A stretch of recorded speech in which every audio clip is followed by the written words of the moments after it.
introductions, and then I'll turn it over to you two. First, I want to thank everybody for joining us today after school or during your prep periods and taking the time out to join Bedford St. Martin's as we do a little bit of professional development with our authors. As you all know, today we are with Renee, Shea, and Robin Aufses, two of our esteemed authors of our AP Language and AP Literature textbooks. Robin is currently the director of the English Studies at the Lycée Français de New York. She's, as I said, the proud co-author of two of our books for Bedford St. Martin's and has published with the College Board as well. And Renee is recently of Bowie State University and former director of composition. She's also a proud co-author on both of our titles. And has also written two titles for NCTE and has worked as an AP reader and question leader for both the literature and language exams. Many of you have had the pleasure of meeting both Renee and Robin. If you haven't, you'll have the chance to do that today a little bit. Everyone is on mute upon entry, so if you have questions, just I think this bears repeating for those of you that just joined, please feel free to direct them directly to me. My name is Lisa Kazemple. I'm listed as the host. Or you can also send them in through the Q&A, and I'll receive those as well. And when it becomes question and answer time at the end, if you want to send them my way, I can answer those questions on your behalf. So without further ado, I'm going to turn things over to Robin Aufses and Renee Shea to talk to us a little bit about an AP Literature topic we're really excited. One faced culture clashes and the shaping of identity. And so thank you, Robin and Renee, for being with us today. I will. Many thanks to everyone for coming today. I'm sure you've all had long days at school, although some of you are more in the middle of your day. And we appreciate your coming to share the afternoon with us. We wish we could see everybody. We wish we could at least see everyone's faces, but we'll do the best we can with this technology. I wanted to tell you just a little bit about why we've chosen this topic, and then Robin's going to talk a little about the book, Literature and Composition, and how this topic works into the book, how it's typical of what we've done in that textbook.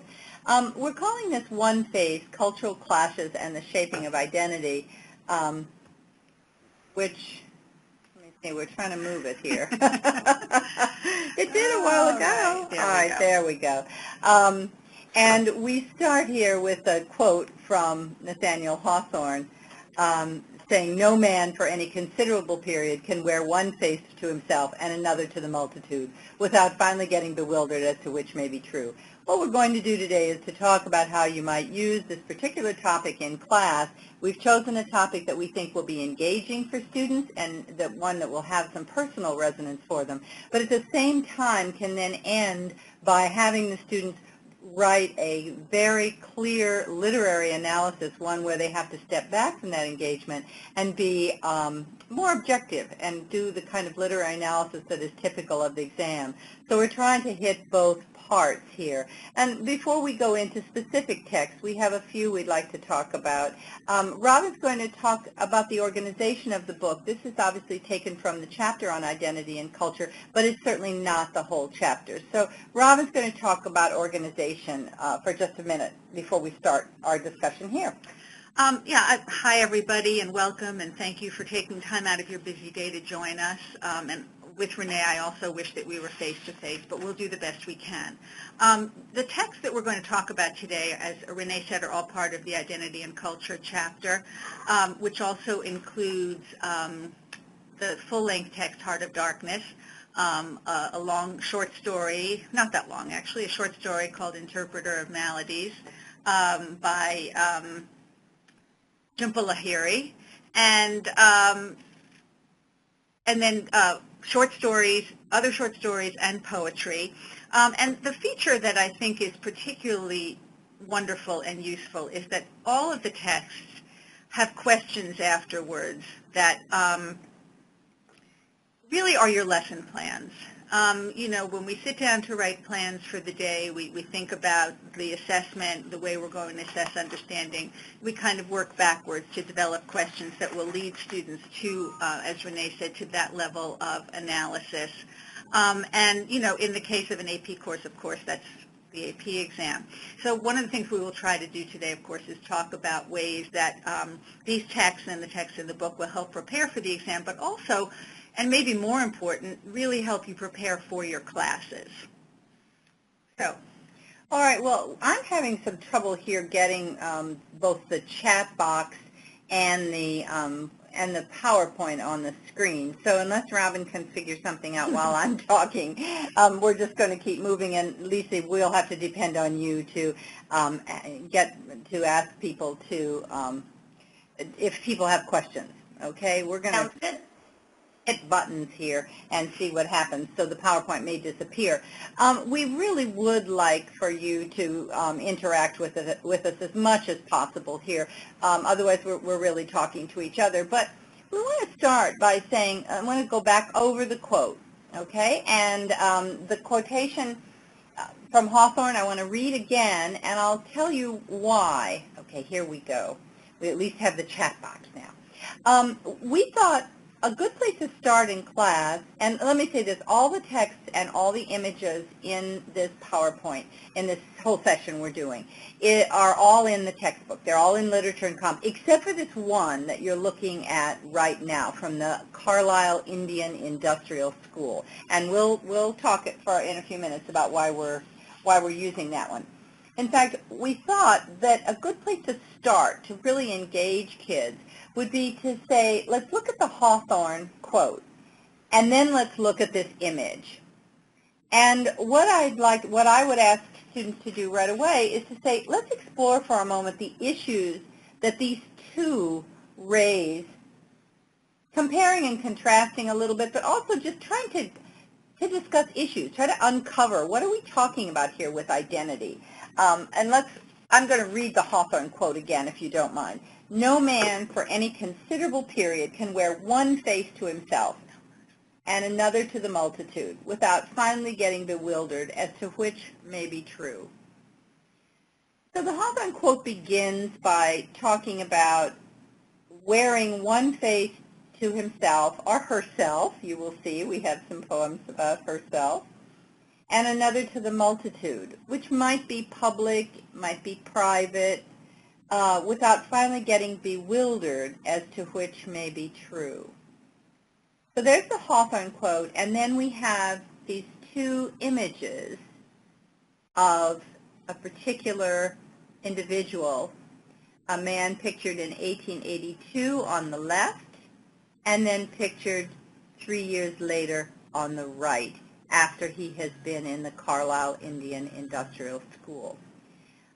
Can we talk a little bit here if you have anything to send in?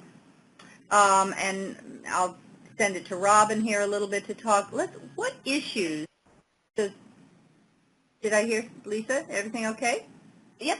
Okay. What issues do these two raise? The Hawthorne quote and these two images. Similar issues or somewhat different issues. And I believe that someone is asking if we're going to get copies of the pictures and the text. I believe that Lisa is making the PowerPoint available to everyone who's here tonight. Is that correct, Lisa? Yes, it'll be recorded. Okay. All right. Robin, you have something to say about this? Well, I'm just thinking about how I might use something like this in the classroom. I mean, certainly there's a lot to look at in these two pictures, and in 3 short years, the sort of transformation in this young man. But I would try to work my students back to the quote a little bit and try to imagine, what might be bewildering about the transformation that this young man has undergone. And of course, talk about, what demands society might have put on him, what he might have left behind, what he might have accumulated as he moved on. Does anybody have anything they'd like to add? Feel free to type it in. And if not, we'll move on. Yeah, well, I think one of the reasons we wanted to look at this image along with the Hawthorne quote, thinking of the transformation in Greece, Too Old for Kids. No, not at all. No, that's great. Thank you. That's great. A great idea. That's a great idea. But one of the things I think about right away is agency. As I read the Hawthorne quote, it says, no man for any period can wear one face to himself and another to the multitude. That sounds like something that the person chose, that I would choose to have one face that I know as myself to myself and another face to a public face that I choose to put on This one begins to ask questions about others, about being coerced into certain kinds of identities. And so you start to ask who is responsible for different faces, and when does deception become protection? You know, do I wear two faces deliberately to protect myself, or am I deceiving myself or someone else? And Robin emphasized the word bewildered. I kind of heard that when she was talking. So that's another idea. When does the confusion come? Is no one responsible for his choice? Exactly. And that's the question, as we said, of responsibility. So important as the kids go into a unit like this so that it has some connection to their own lives. Okay, we're going to move on now. Oh, this one. That's how I have a comment here. I know you're just about to move on, but Joel McElveny wanted to chime in that the Hawthorne quote makes him think of Bensdale in The Scarlet Letter, who puts on a different face in order to protect himself. This gentleman looks like he's wearing a mask of sorts, not to protect himself, but to provide himself more opportunity. Yeah, no, definitely. And obviously, if your students are reading Scarlet Letter, this is perfect. But there are so many other applications, even in something as I guess we could almost say conventional, but nobody really likes to call Emily Dickinson conventional.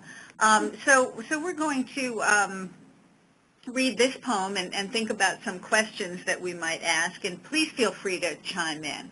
I'm nobody, who are you? By Emily Dickinson. I'm nobody, who are you? Nobody, too? Then there's a pair of us. Don't tell. They'd advertise, How dreary to be somebody. How public, like a frog. To tell one's name the lifelong June to an admiring bog. Do most of you teach this? We're going to be working with some pretty contemporary pieces, but we like to start with this one because it's always a good poem to teach irony. Patricia, you say you teach it. Yeah. Patricia, do kids like it? Are they baffled by it? Are they intrigued by it? Probably a little of both. Yeah. Okay. Yeah. So I wish we could go back here. We can. Okay. Because this is what we have some questions with the poem in front of us. Listen, there are many, many ways to approach a poem like this. With Emily Dickinson, I don't know, I'm sure you all find the same thing, that, the first time I read it, I'm completely baffled. The second time, I'm a little baffled. The third time, a little less. And then maybe the fourth or fifth time, it sort of opens for me like a flower. And sometimes for my students, too. So, it's always good to start with those literal questions, this idea of what the word advertise might have meant in the mid-1800s. I think, your students could come around to the answer to that in a way that will make them also connect with what advertise means now. And the two are somewhat different. And also, if I can just say, the other thing is, who's they? Right. There's a pair of us. Don't tell. They'd advertise, And so immediately it's us or you and I versus them. And which is which. And which is which, exactly. Mm-hmm. So even though you're on a literal level here, and during this session we're not going to work with a great deal of pedagogy, but these three levels I know are a way many people use to get into this reciprocal teaching, which is very popular and very effective in the classroom. So here we've tried to just come up with some questions that would model for kids how you do read and reread. Robin's talking about reading the fourth, fifth, sixth time. Most kids don't think much about that until they've been led to it. So here the literal question becomes a question that is a little bit more layered. And then that brings us to maybe to the next level, the sort of interpretive level in the text, which is the simile in the second stanza. How public, like a frog, to tell one's name the lifelong June to an admiring bog. And how does this simile reinforce her point? and, what are all the many levels that a frog honking her name to an admiring bog can offer us.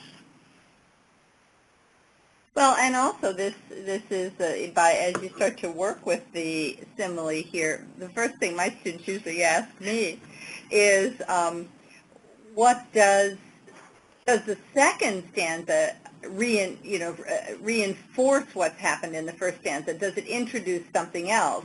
Is it I'm nobody, who are you? And then the second one is just a kind of bravado to say, and that's a good thing because in fact, is the second stanza putting forth a different premise and commenting, sort of widening it from the commentary on the individual to the commentary about the larger meaning, the larger community, and what it means to have an identity that is private, guarded, protected, versus one that is more public.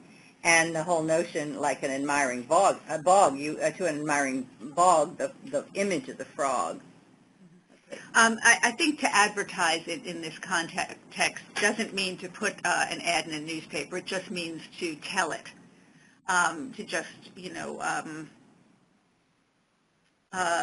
make something that might be private public. We see another question here. When do you think it's effective to front-load a text with background information versus teaching inductively? That's a good question, and I don't know. My view is start with the text all the time. I mean, the kids know a little bit about Emily Dickinson.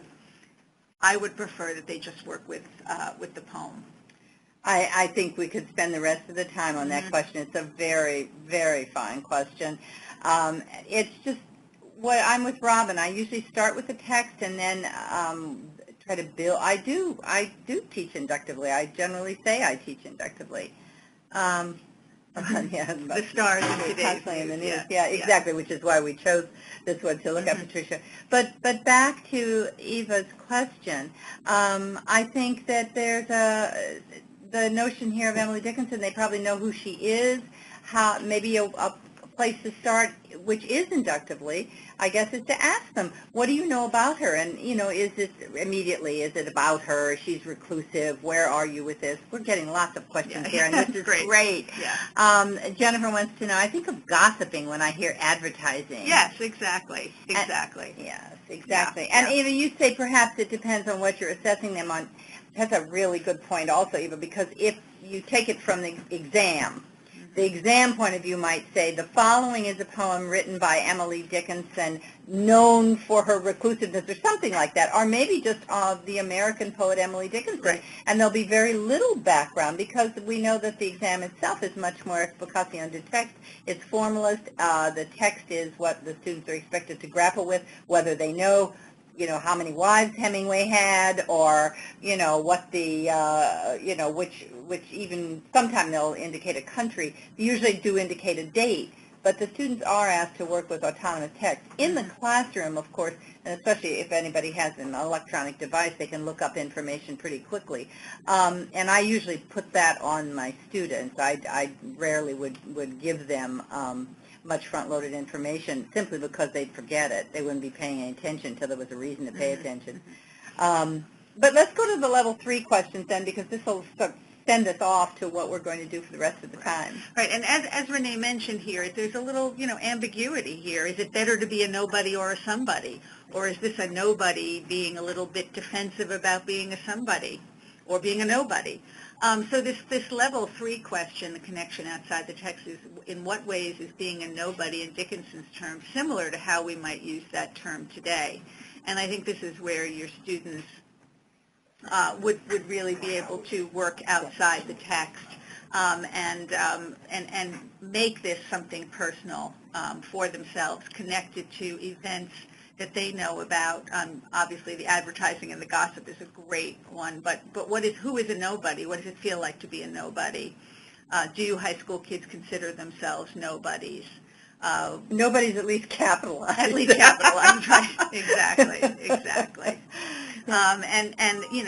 Again, going back to the Hawthorne quote, is a somebody a nobody wearing a mask, or is it the other way around? I mean, I think students could have a good time with this, but also really work through the kind of naughtiness of the poem. And also, Jennifer, I think you were talking about gossiping when you hear advertising. One of the questions is it dreary to be somebody because you're advertising, and advertising implies cheapening, at least to us. And so is that, once you advertise, as in put out there, put a definition out there, put yourself out there, then is that cheapening who you are, so that the person, the more private the person is, the more valuable the identity is. Right, or as Mary said, or does being a nobody allow a person freedom in the lack of their presence in the mainstream? Exactly. That's just terrific. And think of, now, again, Rob and I were saying, we're starting with this little poem, and we're starting with a little poem that's very challenging and a classic poem in order to provide a foundation for a discussion of two very contemporary pieces, and then again some visuals that students could use as well. Right. I wonder if kids who wear the advertiser's name all over their clothing would think, oh, interesting. That's exactly. Well, and again, even in another way, if you're I'm not a big sports fan, but if you're an athlete and you wear something with an advertiser's name on it, you get paid. Right. So that's right. You could even make money that way. Exactly. So it's kind of a different thing here. All right. So we're going to try to move. We're going to move to the next slide. All right. And take a look at... all right. We're just looking up definitions, too, to see that advertising in the 19th century in her time also means to give notice to. And so if we go to the previous one, oh, dear heaven, I hope this works. They'd advertise, that adds another layer there to the definition of what we're working with. So...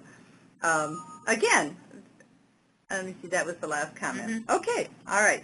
So now we have 3 poems that we're thinking about that would work with the discussion so far. And when you just, if I were in class now, I'd ask people to synthesize where we are. We've talked about the Hawthorne quote.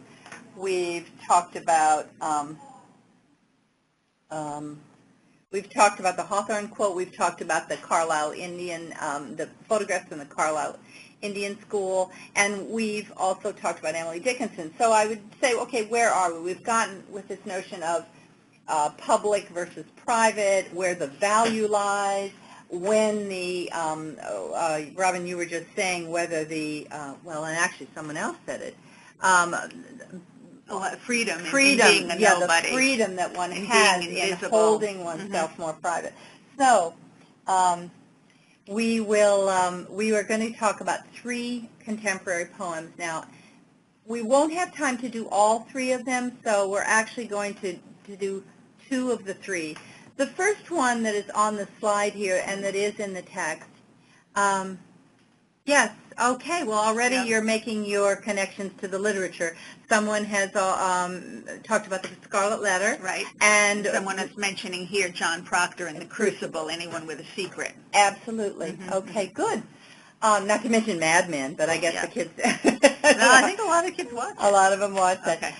We have 3 poems. The one is called Ogun by Kamau Brathwaite, and that is a poem. He's from the Caribbean. And that is a poem, again, it's rather long, so we're not going to use that one. But that one was actually on the exam. And so we're going to start with 2 others. The first is The Power at the, there's something. Yeah, there's something, it's hard for us to see It's hard for us to see. The Powwow at the End of the World. And this is by Sherman Alexie. And then we're going to do another one by contemporary poet called First Muse by Julia Alvarez. And we're particularly fond of that one because of these 2 together because the tones are very different. The Alexie poem tone is a rather angry tone, and I think you'll see the same thing in Ogun, although, so we didn't want to repeat that. On the other hand, both Ogun and the Julia Alvarez poem are about people defining themselves as artists and the difficulty of doing that. So right now we're going to talk about The Powwow at the End of the World, and then we're going to read this one, then we're going to read Julia Alvarez, and then we'll go back and talk about the 2 of them for a few minutes. I'm going to try to read Sherman Alexie here. This poem was in 1996, so it is fairly contemporary. I'm told by many of you that I must forgive, and so I shall, after an Indian woman puts her shoulder to the Grand Coulee Dam and topples it. I am told by many of you that I must forgive, and so I shall, after the floodwaters burst each successive dam downriver from the Grand Coulee. I am told by many of you that I must forgive, and so I shall, after the floodwaters find their way to the mouth of the Columbia River as it enters the Pacific and causes all of it to rise. I am told by many of you that I must forgive, and so I shall, after the first drop of floodwater is swallowed by that salmon waiting in the Pacific. I am told by many of you that I must forgive, and so I shall, after that salmon swims upstream, through the mouth of the Columbia, and then past the flooded cities, broken dams, and abandoned reactors of Hanford. I am told by many of you that I must forgive, and so I shall, after that salmon swims through the mouth of the Spokane River as it meets the Columbia, then upstream until it arrives in the shallows of a secret bay on the reservation where I wait alone. I am told by many of you that I must forgive, and so I shall, after that salmon leaps into the night air above the water, throws a lightning bolt at the brush near my feet, and starts the fire which will lead all of the lost Indians home. I am told by many of you that I must forgive, and so I shall, after we Indians have gathered around the fire with that salmon who has 3 stories it must tell before sunrise. One story will teach us how to pray. Another story will make us laugh for hours. The 3rd story will give us reason to dance. I am told by many of you that I must forgive, and so I shall when I am dancing with my tribe during the powwow at the end of the world. Okay, now we're going to read the Alvarez one right away. Robin will read that one, and it'll come on the screen in a moment. First Muse by Julia Alvarez. When I heard the famous poet pronounce, "One can only write poems in the tongue in which one first said mother," I was stunned. Lately arrived in English, I slipped down into my seat and fought back tears, thinking of all those notebooks filled with bogus poems I'd have to burn, thinking maybe there was a little loophole, maybe, just maybe, Mammy had sung me lullabies she's learned from wives stationed at the embassy, thinking maybe she'd left the radio on beside my crib turned to the BBC or Voice of America. Maybe her friend from boarding school had sent a talking doll who spoke in English. Maybe I could be the one exception to this writing rule. For months I suffered from bad writer's block, which I envisioned not as a blank page, but as a literary border guard, turning me back to Spanish on each line. I gave up writing, watched lots of TV, and you know how it happens that advice comes from unlikely quarters? She came on. Sassy, olive-skinned, hula-hooping her hips, a basket of bananas on her head, her lilting accent so full of feeling it seemed the way the heart would speak English if it could speak. I touched the screen and sang, my own heart out with my new muse, I am Chiquita Banana, and I'm here to say. Okay, we already have a couple of comments that I think will lead us into discussion here. Eva made the comment that she liked the fact that we're really arranging the content on an essential question. I think that the Hawthorne quote is a question, one that students answer, you're asking students to answer or address, but it doesn't have a right answer, and that certainly is our intent here. And I know there are other ways to do it, but the Hawthorne quote and those 2 images seem to make sense for us. Mm-hmm. And just let me interrupt for a second. Every one of the chapters in this book, in Literature and Composition, begins with a quote that poses a question and that does not have one right answer. So, as I was saying before, this is a great way to plan your lessons and always coming back to that question. So go ahead. And we're going to talk at the end, too, about engaging the kids in a personal response to that. Now, we certainly could have done that with the photograph at the beginning, but we could do it. As we continue here. We might as well go right back to the Alexie poem because we had such a good comment here. Mary Vargas says, the rhythm and cadence of this poem brings forth the image of the waters crashing and building as the words move down, and then up the river as the waters crash to the ocean and the salmon fight their way up the river to restore the Indians to their homelands. I certainly hope it was my reading that gave you that insight. Totally. But I think more it's we'd have to give Alexie credit for that and your reading. But I think that is a good place to begin. One of the things about the Hawthorne quote to me is that it's implying, it's pretty clearly identifying a fragmentation, the bewilderment that comes from the fragmentation of trying to present one image to one group or in one way and another image to another in another way. And Mary's pointing out here that in the Alexie poem, while he's showing the divisiveness that is expected of him, and certainly the Carlisle Indian images would be, the Carlisle Indian school images would be a good place to start here, maybe even a pairing with this one.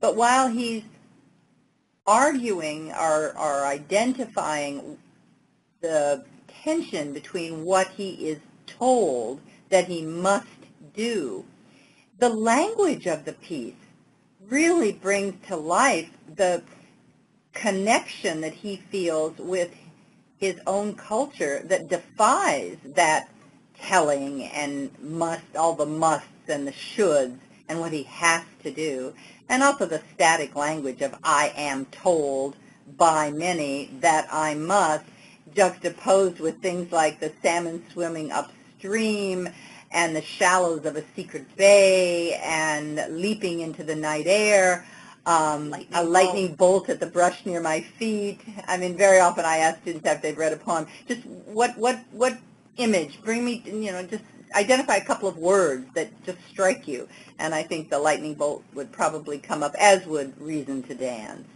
Yeah, very much. And we've got some conversation going on here about hypotheses, that what these essential questions do is to ask students to develop hypotheses.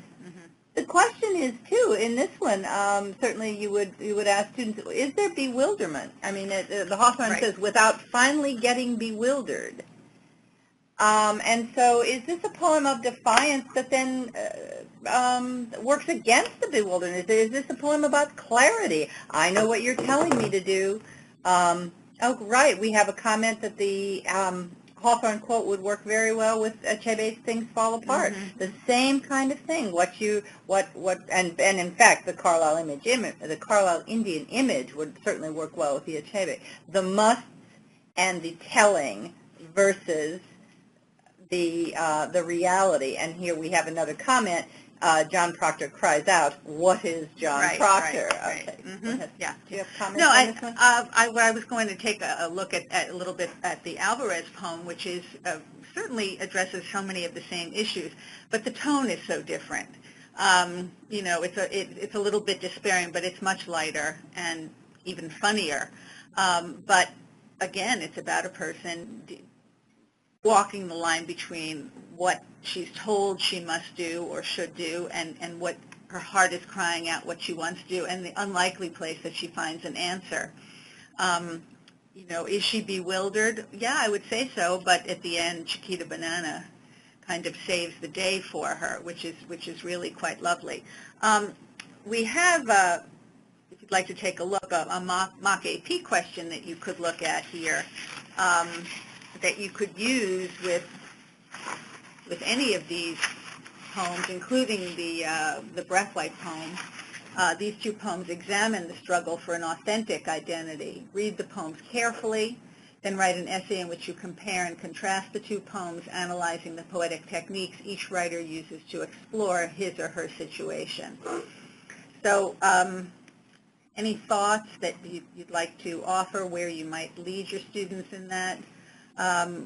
from their sort of personal responses through the Hawthorne question to writing an essay.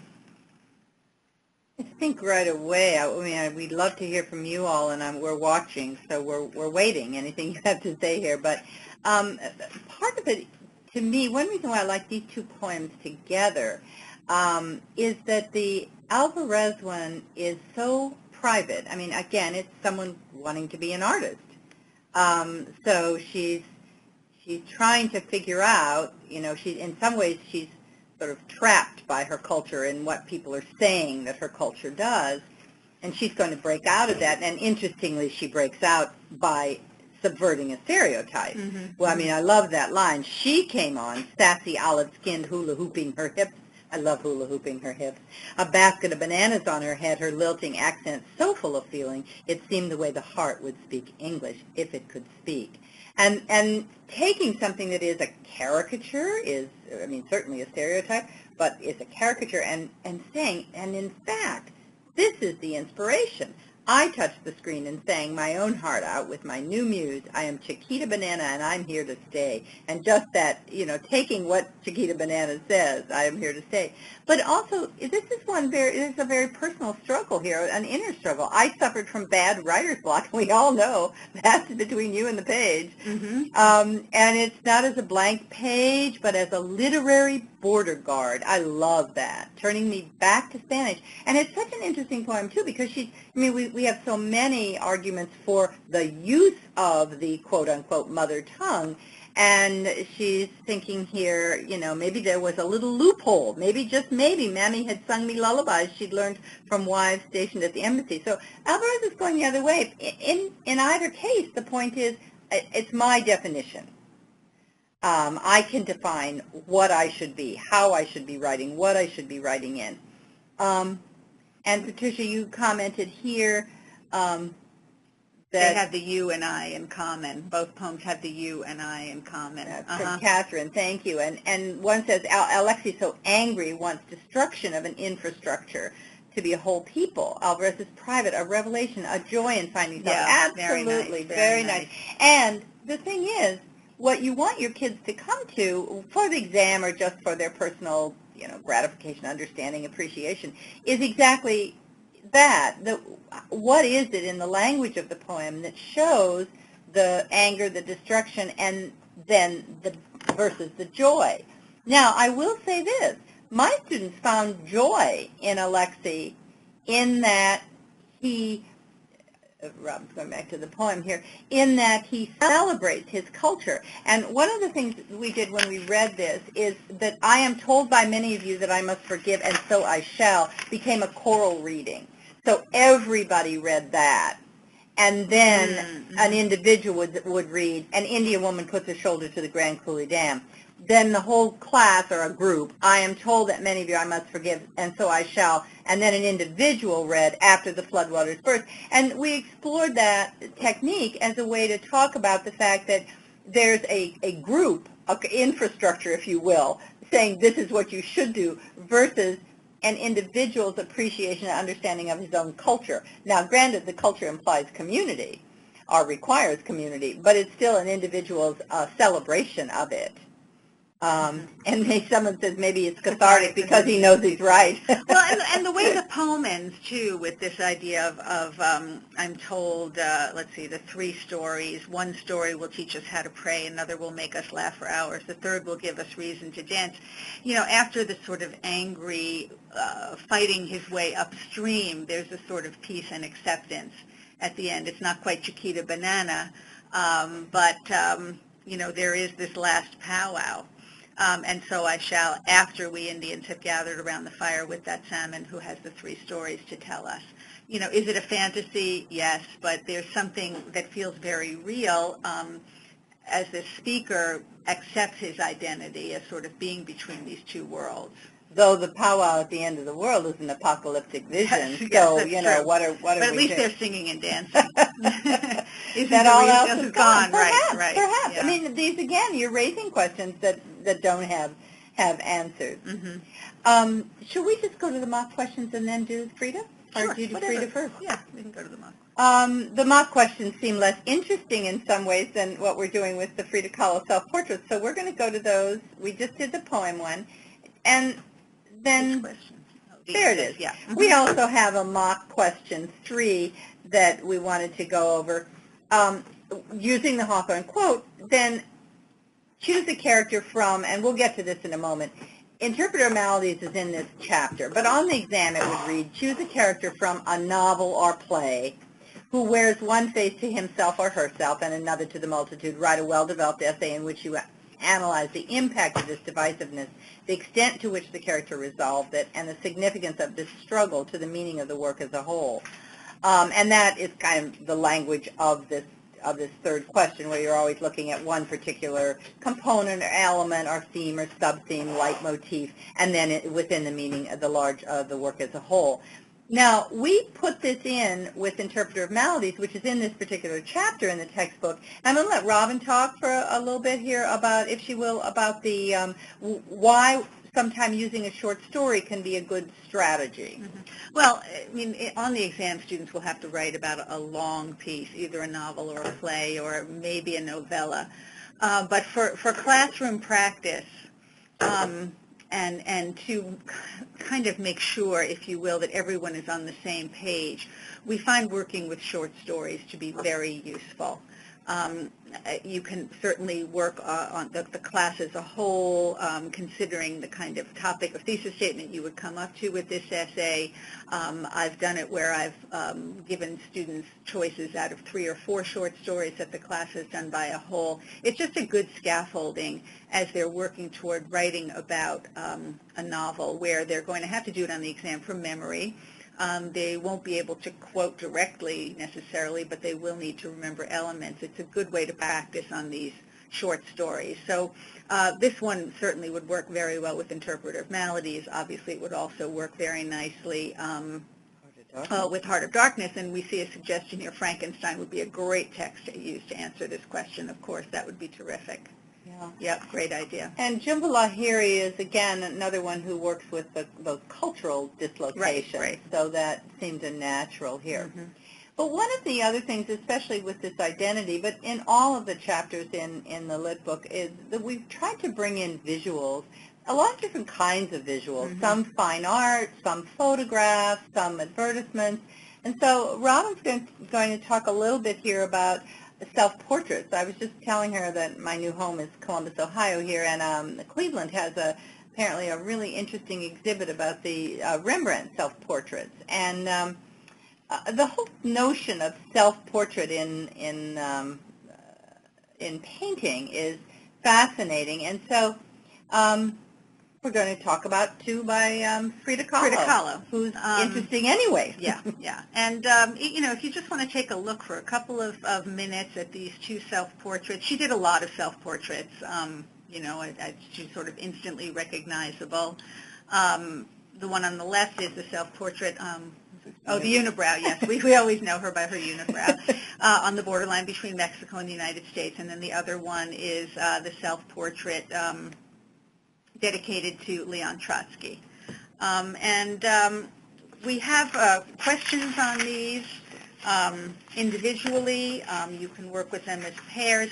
I just find that it gives my students love to work with visual text. They're much more willing to take a risk, to put themselves out there with something that they can see rather than what they read. But I do find that there's it transfers very nicely. Sometimes this works and sometimes it doesn't. Sometimes there is a transference, and it does give them some confidence. So here's a question that you might think about for working with the paired text. Something like this: discuss how one or both of these paintings illustrates, illuminates, dramatizes, and/or challenges the Hawthorne quotation. But I think it's more likely that you would want to spend a little time looking at each one separately. So here are some possible questions that you might want to take a look at. And again, I just find this question, the first one in particular, on the borderline between Mexico and the United States, is a small painting on tin, a traditional Mexican art process that creates artworks called retablos, devotional paintings that commemorate or thank saints and deities. Kahlo uses the form, but her thematic purpose is different. Study the iconography, the objects in the painting to determine if her purpose is at all devotional. If not, what's the purpose of the various images in the painting? What's the effect of the juxtaposition of the traditional form and the images of modern life? What might it mean that Kahlo has substituted a self-portrait? A lot of moving parts in this question, but one I think students you could break it up. You could give the students each part of that question, but it's so much fun to look at this picture. There's so much going on. So take a look, see if you have any comments, any ideas about how you might address this or how you might use it in the classroom. We'd love to know.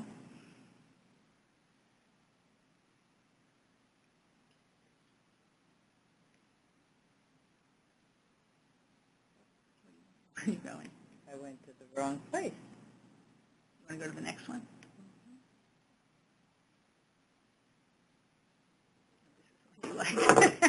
I moved Renee, on to the next because yeah. this is my favorite of the two. Okay, and this is another self-portrait by Frida, and the paper she's holding in self-portrait dedicated to Leon Trotsky says, "To Leon Trotsky, with all my love, I dedicate this painting on 7th November 1937, Frida Kahlo in San Angel, Mexico. In what other ways is this painting a dedication of love? How does Kahlo's use of color and composition reinforce the painting's romantic message?" Really be fun with your students. And then Robin was talking about transference too, and one of the things this one is easier than the other one in many ways. And when you look at the same issues in this as you might look in a text, you really do see the transference. I mean, in both this one and the other one, you could talk about allusions. What are the allusions in there, and how is Kahlo depending upon them? I mean, certainly in this one, the whole, the kind of archetype of the flowers and the hair and the bouquet she's holding, presenting her, it's staged. What kind of tone do you get from this? I mean, the same use of color perhaps, the placement, how is the whole greater than the sum of its parts, and what are the parts? That's the kind of discussion that often leads to a, closer reading, where students are willing to look and look again, read and read again. So these kinds of images, I think, can be very, very helpful, not just as a side note or an introduction or a kind of brainstorm, but also to say what's going on here in these. What is this self-portrait? I mean, she's obviously, the question was asked earlier about how much background you would provide. With Frida Kahlo, you might have to provide a considerable amount, or certainly some, or ask the students to find it. But it's important to know who Trotsky is, for example, and what was going on with Trotsky in 1937, and who Frida Kahlo is in general. But a dedication of love. In what ways is this painting a dedication of love? And then you look at all of the elements here of the bride who is presenting herself to Trotsky. We have some nice comments here. The pictures would be a good way to start getting students to begin looking beyond the literal to the more metaphorical readings. Absolutely. Absolutely. In this picture and in the one before, which maybe I can get to, here, this one of a self-portrait between Mexico and the United States. I mean, if you look at the background and see what shapes she uses to represent the U.S. and Mexico, there are a lot of pretty funky images there that I think says a lot. I mean, if you look at on the upper left there, the sort of Inca monument, and on the right, the factories, the American flag there, and she's holding the Mexican flag in her hand. But you're right, that is sort of the bridge between the literal and the metaphorical. From Eva, I might have students look for 2 whole minutes exactly, discuss with a partner what they noticed about the portrait, color, size, tone, etc. Inevitably, students come up with a story behind the portrait. You can then introduce any necessary information to your lesson, ask a question. You know, I think that these are marvelous comments. Oh, yeah. Who does the painting say Kahlo is? Great. Yeah. And I just want to make a comment about the 2 whole minutes, the pause time. So important. Yeah, Carol Jagan and I did a workshop on poetry and visuals. And one of the things Carol wanted to do is she said, okay, and then we'll just have the teachers, this was a webinar with the College Board, and she would say, let's have the teachers just look for 2 minutes. And then we'll get back to the discussion. And I'm thinking, oh, my God, I can ask my students to look for 2 minutes, but how could I tell my colleagues to just sit there for 2 minutes? Well, it became apparent as we were doing this that everyone was really enjoying the 2 minutes of quiet to just look at the painting, and I think that's exactly right. I mean, you look at it, you glance at it, you take it all in. That's like the first reading. No, keep going. And I think 2 minutes, it's amazing how long 2 minutes is. And yet not that long. Yeah. Barbara King-Salvador Lacuna tells the story of Frida and Trotsky. That's fabulous. We're approaching 5 o'clock, so we're going to go to our last comment, our last piece. Yeah. You ready? It's going to be next, and then next, and then next. Let's see, maybe this will work. Yeah. Okay. Sometimes. Okay. Actually, let's go back for a second here. Oh, yeah. Because these 2 questions about the paired poems, paired paintings, I'm so used to paired poems. Actually, the first one especially, talking about women artists, take that, in some ways you could say this question takes that Hawthorne quote and puts it on, if you'll pardon the pun, a sort of larger canvas. Right. The whole notion of what was available to women artists at this time. And I mean, until I started doing a little bit of research on this, I had never noticed how many self-portraits were by women, but they were, it makes perfect sense, they were seldom permitted to practice with nude models. It goes to one of the comments here is what does the painting say Kahlo is, which is a great way to approach it.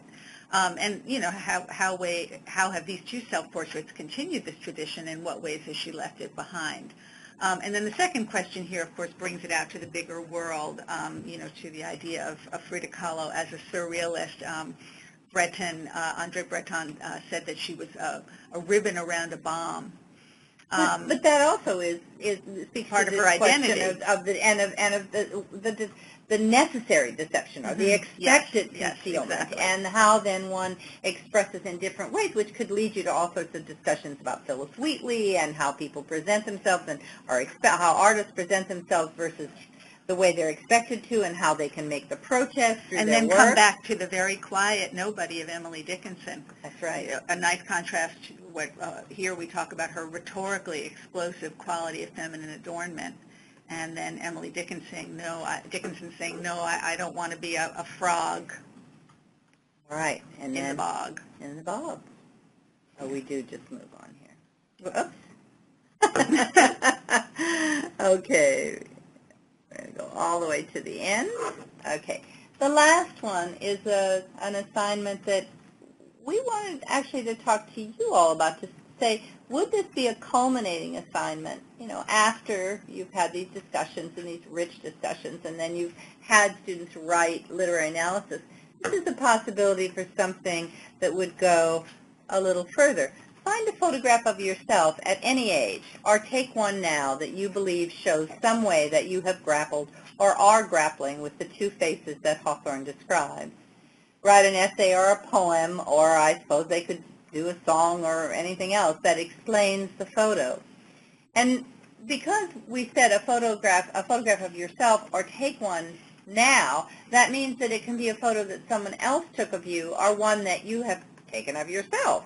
So it can be the self-portrait. And certainly for students, it just occurred to me it might be nice for them to compare their formal school portrait, the one that's going to go in the yearbook, or something like that, with, you know, some of the ones that they might, let's say, put up on Facebook of them at a party.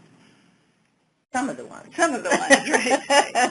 Anyway, and when we were talking about this, we were saying, would this be something you would do at the beginning to stimulate discussion, or would this be a culminating activity after you've had rich discussion of these poems, or possibly of The Scarlet Letter, or The Crucible, or Heart of Darkness, or any other longer work that you might be using. So we might get some, we're interested to hear what you have to say about that. We'll wait. Send us your comments.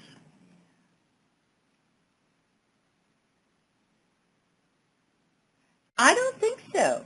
I don't think the type, there's a question here of the type of product. Could the person write a memoir or a graphic novel or a poem matter? I think I think it's a good point. Do a portrait of yourself and put yourself in there, or illustrate yourself. I mean, obviously, the photograph is the easier one. I always think of a photograph because I can't draw, I can't illustrate, so I'd rather look at a photograph. And I think also seeing a photograph someone else has taken of me versus one I do of myself might be interesting. I mean, there are lots of possibilities here, but the idea of putting it in a graphic novel or making it part of a memoir is excellent. Patricia, you say you see it as culminating. Yeah, it's something to look forward to, I think. I would agree.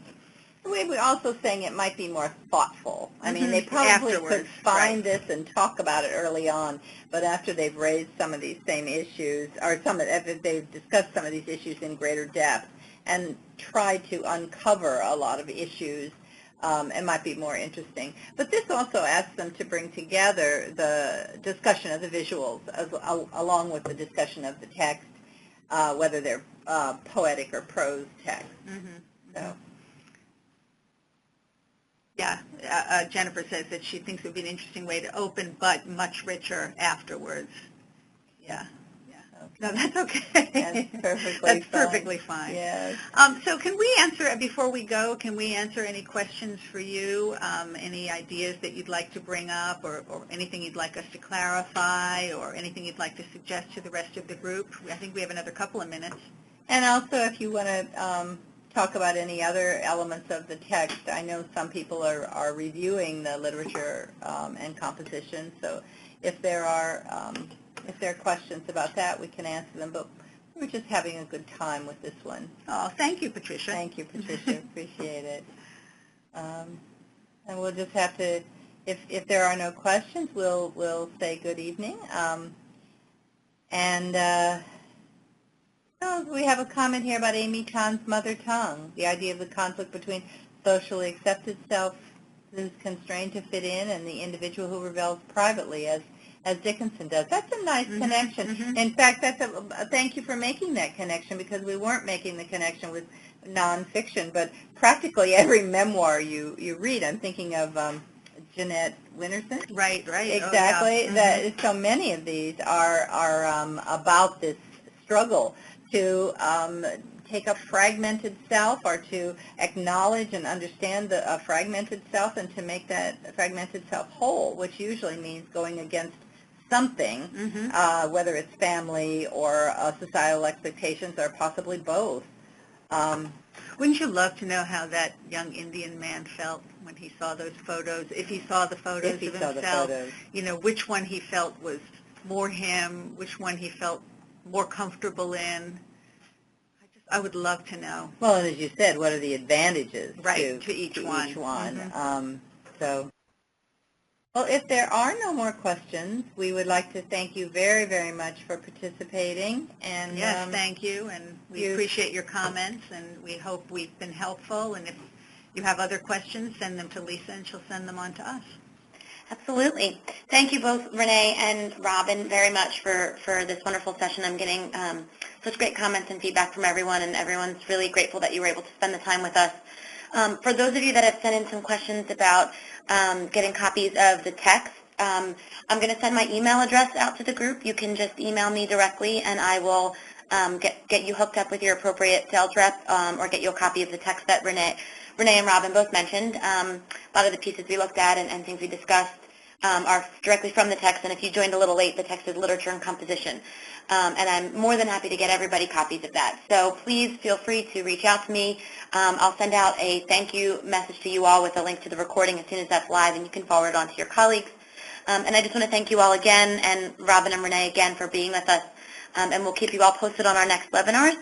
And thank you all, and have a wonderful week. Thank you. Bye, everyone. Bye-bye. Bye-bye.